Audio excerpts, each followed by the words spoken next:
আজি চাওক এটা গৰুৰ মানে লোকেল গৰু পেটৰ পৰা দুটা পোৱালি হৈছে হলষ্টেইন ফ্ৰিজিয়ান। এইটো মই মানে বেজি মাৰিছিলোঁ, এআই কৰিছিলোঁ, অৰ্থাৎ কৃত্ৰিম প্ৰজনন কৰা হৈছিল। কৃত্ৰিম প্ৰজনন কৰাৰ ফলত এনেকুৱা দুটা পোৱালি হৈছে। এটা গাইৰ পৰা দুটা পোৱালি। এইটো বয়স হৈছে আজি 1 মাহ 5 দিন, অৰ্থাৎ 35 দিন হৈছে ইয়াৰ বয়স হৈছে। ইয়াক আমি কৃত্ৰিম প্ৰজনন কৰিছিলোঁ। কৃত্ৰিম প্ৰজনন কৰাৰ ফলত এনেকুৱা দুটা পোৱালি হৈছে। দুটা পোৱালি, মতা হলষ্টেইন ফ্ৰিজিয়ান। বহুত ভাল লাগিছে।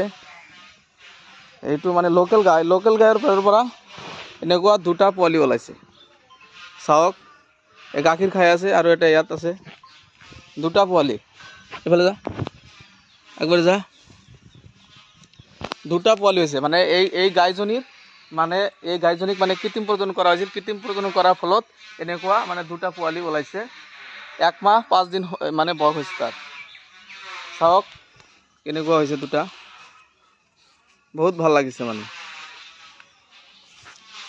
এই গাইজনীক মানে কৃত্ৰিম প্ৰজনন কৰা হৈছিল। কৃত্ৰিম প্ৰজনন কৰাৰ ফলত এনেকুৱা দুটা পোৱালি ওলাইছে। গতিকে আপোনালোকৰ ঘৰত থকা গৰুবিলাকক আপোনালোকে কৃত্ৰিম প্ৰজনন কৰাব।